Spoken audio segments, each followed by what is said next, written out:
जी हाँ छात्रों, तो कक्षा 9वीं वार्षिक परीक्षा 2025-26 विषय हिंदी सुबह 7 बजे 6 मार्च का असली वाला पेपर लेकर आ चुके हैं, वो भी पूरा सॉल्यूशन के साथ है। तो बच्चों आपको बिल्कुल भी टेंशन नहीं लेना है। इस वीडियो को आप शुरू से लेकर लास्ट तक वॉच करिए। 100% गारंटी है कि आपके आज के इस पेपर में फुल नंबर आने वाले हैं। आपका एक भी नंबर कहीं पास कटने वाला नहीं है। तो चलिए बच्चों, बिना टाइम वेस्ट किए, क्योंकि आपके पास टाइम बहुत कम बचा हुआ है, देख लीजिए पेपर का फ्रंट पेज आपका कुछ इस टाइप का होने वाला है। एंड जो क्वेश्चन है बच्चों इसके अगले पेज से दिए गए हैं। यहाँ पे देखिए बच्चों, सबसे पहले प्रश्न एक दिया गया हमारे सामने, सही विकल्प चुनकर लिखिए। पहला क्वेश्चन है, आदिकाल की समय सीमा है। इसका आंसर करना है ऑप्शन नंबर आ हो जाएगा सन 993 से सन 1318 तक। दूसरा क्वेश्चन देखिए, रैदास कवि हैं। इसका आंसर हो जाएगा ऑप्शन नंबर सा संत काव्यधारा से। तीसरा प्रश्न देखिए, रसात्मक वाक्यम काव्यम परिभाषा दी है। इसका आंसर हो जाएगा ऑप्शन नंबर सा आचार्य विश्वनाथ ने। चौथा क्वेश्चन देखिए, एकांकी में अंक होता है। इसका आंसर करेंगे ऑप्शन नंबर आ, एक अंक होता है। पांचवा प्रश्न है, शब्द के अंत में जुड़कर उसका अर्थ भी परिवर्तित करने वाले शब्दांश कहलाते हैं। इसका आंसर हो जाएगा ऑप्शन नंबर बा, प्रत्यय कहलाते हैं। छठवां क्वेश्चन देखिए, माटी वाली को शहर से अपने गांव पहुंचने में समय लगता था। तो इसका आंसर हो जाएगा बच्चों ऑप्शन नंबर बा, 2 घंटे का समय लगता था। तो बच्चों यहाँ पे क्वेश्चन नंबर फर्स्ट जो है अपना पूरा कंप्लीट हो चुका है। क्वेश्चन नंबर सेकंड के लिए बच्चों मूव करते हैं अगले पेज पर। तो यहाँ पे देखिए पहले बच्चों प्रश्न दूसरा है, रिक्त स्थानों की पूर्ति कीजिए। पहला प्रश्न देखिए इसका, तुलसीदास ने वात्सल्य का कोना कोना झांका है। तो पहले का आंसर करना है तुलसीदास। दूसरा प्रश्न है, छंद के 2 भेद होते हैं। तीसरा क्वेश्चन है, रामचरितमानस महाकाव्य है। चौथा क्वेश्चन, नाना साहब की पुत्री मैना को अपने साथियों से बहुत लगाव था। पांचवा प्रश्न देखिए, कमाई में प्रत्यय आई है। छठवां क्वेश्चन, मेरे नाना पक्के साहेब माने जाते हैं। और सातवां क्वेश्चन है, रीढ़ की हड्डी नामक एकांकी में कुल 6 पात्र हैं। तो बच्चों यहाँ पे क्वेश्चन नंबर सेकंड भी अपना पूरा कंप्लीट हो चुका है। इसका भी आप लोग फटाफट स्क्रीनशॉट ले लीजिए। नेक्स्ट देखिए बच्चों, क्वेश्चन नंबर तीसरा, यहाँ पे सही जोड़ी मिलाकर लिखिए। एक साइड है आ, दूसरे साइड है बा। पहला क्वेश्चन देखिए बच्चों, यहाँ पे दिया गया है कबीरदास। तो यहाँ पे आपको लिख देना है, बाह आडंबरों का विरोध किए थे। इसके बाद दूसरा क्वेश्चन देखिए, दोहा। तो दोहा जो है एक मात्रिक छंद होता है। अगला क्वेश्चन देखिए, झूरी का साला। तो इसका आंसर हो जाएगा गया। चौथा है बच्चों प्रेमचंद्र। तो प्रेमचंद्र का जो जन्म है वो इंदौर शहर में हुआ था। पांचवा है, ग्राम का तद्भव शब्द लिखिए। तो इसका आंसर हो जाएगा गांव। और छठवां है, मृदुला गर्ग का जन्म। तो इसका जन्म जो है वो कोलकाता में हुआ था। तो यहाँ पे बच्चों क्वेश्चन नंबर जो तीसरा है, सही जोड़ी मिलाइए, वो भी अपना कंप्लीट हो चुका है। क्वेश्चन नंबर 4 के लिए चलते हैं बच्चों अगले पेज पर। तो यहाँ पे देखिए बच्चों, प्रश्न क्रमांक 4 है हमारे सामने। एक वाक्य में उत्तर लिखिए। पहला क्वेश्चन है, वह तोड़ती पत्थर कविता किस कवि ने लिखी है। इसका आंसर हो जाएगा सूर्यकांत त्रिपाठी निराला ने।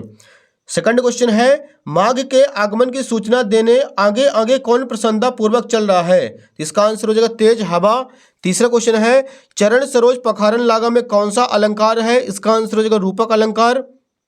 चौथा प्रश्न, गोस्वामी तुलसीदास जी के प्रमुख महाकाव्य का नाम लिखिए। इसका आंसर हो जाएगा रामचरितमानस। पांचवा प्रश्न है, हिंदी साहित्य के उपन्यास सम्राट का नाम लिखिए। तो इसका आंसर हो जाएगा मुंशी प्रेमचंद्र। छठवां क्वेश्चन है, ही भी और तक किस प्रकार के शब्द हैं। तो इसका आंसर हो जाएगा निपात शब्द हैं। और 7वां नंबर है, माटी वाली माटी कहाँ से लाती थी। तो इसका आंसर हो जाएगा माटा खान से। तो बच्चों यहाँ पे जो क्वेश्चन नंबर चौथा है वो भी अपना पूरा कंप्लीट हो चुका है। इसका भी आप लोग फटाक से स्क्रीनशॉट ले लीजिए। नेक्स्ट देखिए बच्चों, इसी के नीचे दिया गया है प्रश्न 5, सत्य सत्य कथन लिखिए। पहला क्वेश्चन दिया गया है, सूर सागर भक्ति काल की रचना है। इसका आंसर हो जाएगा सत्य। सेकंड नंबर है, कविता का आंतरिक स्वरूप लय है। तो ये हो जाएगा बच्चों असत्य। तीसरा क्वेश्चन, सुभद्रा कुमारी चौहान महादेवी वर्मा से बड़ी थी। ये हो जाएगा असत्य। चौथा प्रश्न है, शब्द के आगे जुड़ने वाले शब्दांश उपसर्ग कहलाते हैं। तो ये हो जाएगा सत्य। पांचवा प्रश्न है, छक्के छुड़ाना मुहावरे का अर्थ है। तो इसका आंसर हो जाएगा हरा देना। ये भी हो जाएगा सत्य। और छठवां क्वेश्चन बच्चों, लेखिका ने अपनी नानी से अनेक कहानियां सुनी थी। तो ये भी हो जाएगा बच्चों सत्य। तो यहाँ पे अपना क्वेश्चन नंबर 5वां भी कंप्लीट हो चुका है। फिर से आप लोग इसके आंसर देख लीजिए। आपको दूसरा और तीसरा कर देना असत्य, बाकी सारे के सारे हो जाएंगे सत्य। तो क्वेश्चन नंबर 5 भी कंप्लीट हो चुका है। क्वेश्चन नंबर 6वें के लिए चलते हैं बच्चों नेक्स्ट पेज पर। यहाँ पे देखिए बच्चों, क्वेश्चन नंबर 6वां है, पद्य साहित्य के इतिहास को कितने कालों में बांटा गया है, नाम लिखिए। 13 बच्चों उत्तर क्रमांक 6 का राइट आंसर। हिंदी पद्य साहित्य के इतिहास को 4 कालों में बांटा गया है।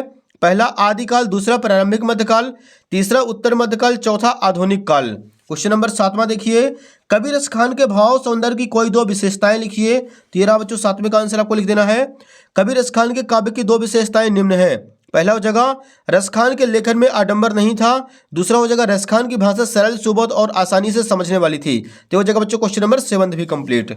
अगला देखिए डियर, क्वेश्चन नंबर 8वां है, कवित्री को घर जाने की चाह से क्या तात्पर्य है। तो यहाँ पे लिखेंगे उत्तर क्रमांक 8 का राइट आंसर, कवित्री का घर जाने की चाह से तात्पर्य प्रभु से मिलाप, इस भवसागर से मुक्त होकर अपने प्रभु की शरण में जाना है। कवित्री परमात्मा की शरण को ही अपना वास्तविक घर मानती है। वे कहती है कि उनकी सारी उम्र बीत गई है, उन्होंने प्रभु से मिलने का कोई प्रयास नहीं किया, उम्र बढ़ती जा रही है, वो अब मृत्यु नजदीक आ रही है। तो ये हो जाएगा डियर क्वेश्चन नंबर 8वां भी अपना कंप्लीट। इसका भी आप लोग स्क्रीनशॉट ले लीजिए। अगला क्वेश्चन देखिए पहले बच्चों, क्वेश्चन नंबर 9वां है, माखनलाल चतुर्वेदी को कोयल से ईर्ष्या क्यों हो रही है। तो यहाँ पे लिखेंगे उत्तर क्रमांक 9, माखनलाल चतुर्वेदी को कोयल से ईर्ष्या का मुख्य कारण उसकी स्वतंत्रता से है। कवि को अंग्रेजों द्वारा काल कोठरी में बंद कर दिया जाता है, जबकि कोयल स्वतंत्रता से आकाश में उड़ रही है, जिसे देखकर कवि को उससे ईर्ष्या हो रही है। तो ये हो जाएगा डियर क्वेश्चन नंबर 9 अपना कंप्लीट। अगला देखिए क्वेश्चन नंबर 10 है, काव्य किसे कहते हैं, उसके भेदों के नाम लिखिए। तो यहाँ पे लिखेंगे उत्तर क्रमांक 10, काव्य की परिभाषा आचार्य विश्वनाथ के अनुसार रसात्मक वाक्यम काव्यम अर्थात रसयुक्त वाक्य काव्य है। काव्य के दो भेद होते हैं, पहला हो जाएगा दृश्य काव्य, दूसरा हो जाएगा श्रव्य काव्य। तो हो जाएगा बच्चों क्वेश्चन नंबर 10 भी यहाँ पे अपना कंप्लीट। अगला देखिए क्वेश्चन नंबर 11 है, रस के प्रकार एवं उनके स्थायी भाव लिखिए। अथवा दिया गया है, छंद किसे कहते हैं, छंद के प्रकारों के नाम लिखिए। तो यहाँ पे लिखना है उत्तर क्रमांक 11, छंद जिस रचना में अक्षरों एवं मात्राओं की संख्या निश्चित हो तथा यति गति लय एवं तुक आदि का ख्याल रखा जाए उसे छंद कहा जाता है। छंद के दो प्रकार होते हैं, वर्णिक छंद और मात्रिक छंद। तो हो जाएगा बच्चों क्वेश्चन नंबर 11 भी यहाँ पे अपना कंप्लीट। क्वेश्चन नंबर 12 के लिए मूव करते हैं बच्चों अगले पेज पर। यहाँ पे देखिए बच्चों प्रश्न क्रमांक 12 है, गद्य की प्रमुख विधाओं के नाम लिखिए। ये रहा बच्चों उत्तर क्रमांक 12 का राइट आंसर। गद्य की प्रमुख विधाएं निम्न है, निबंध, कहानी, उपन्यास, नाटक, आलोचना, रेखा चित्र, संस्मरण आदि। क्वेश्चन नंबर 13, प्रेमचंद के साहित्य की कोई दो विशेषताएं लिखिए। तो यहाँ पे लिखेंगे प्रेमचंद के साहित्य की दो विशेषताएं निम्न हैं, प्रेमचंद की रचनाओं में जनसाधारण की भावनाओं, परिस्थितियों और समस्याओं का मार्मिक चित्रण है। दूसरा, प्रेमचंद की रचनाओं में सरल भाषा का प्रयोग किया गया है। तो हो जाएगा बच्चों क्वेश्चन नंबर 13 अपना कंप्लीट।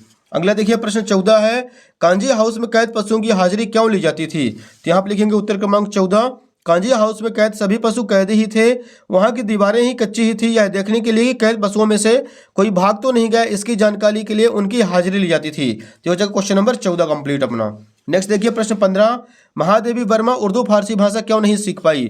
यहाँ पे इसका राइट आंसर लिखेंगे, महादेवी वर्मा उर्दू फारसी भाषा नहीं सीख पाई क्योंकि उन्हें इन भाषाओं में रुचि नहीं थी। इसके अलावा उनके घर में उर्दू फारसी भाषाओं का कोई भी माहौल नहीं था।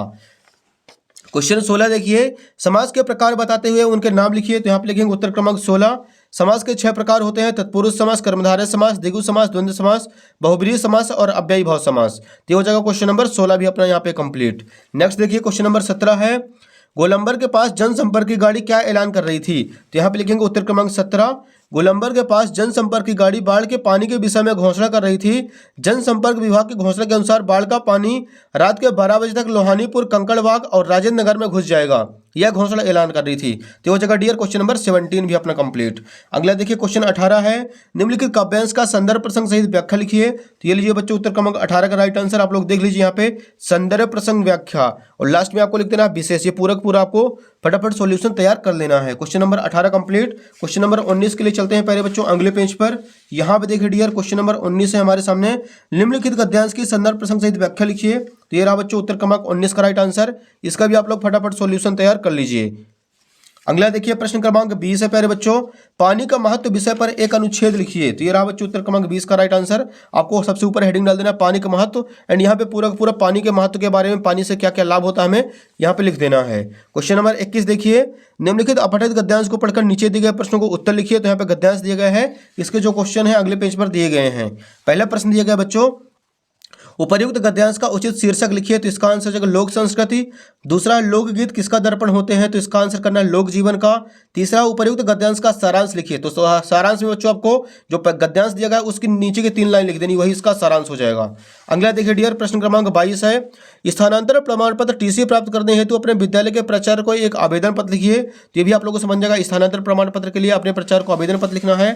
लास्ट क्वेश्चन देखिए बच्चों 23 नंबर, निम्नलिखित विषयों में से किसी एक विषय पर रूपरेखा सहित सारगर्भित निबंध लिखिए। तो बच्चों यहाँ पे हमें निबंध लिखना है। टॉपिक देख लीजिए, पहला टॉपिक है विद्यार्थी जीवन में अनुशासन, दूसरा पुस्तकालय, तीसरा पर्यावरण प्रदूषण, चौथा जीवन में खेलों का महत्व और पांचवा मेरी प्रिय पुस्तक। तो बच्चों आपको यहाँ पे पर्यावरण प्रदूषण का पूरा ऐसे तैयार अच्छी तरीके से कर लेना है।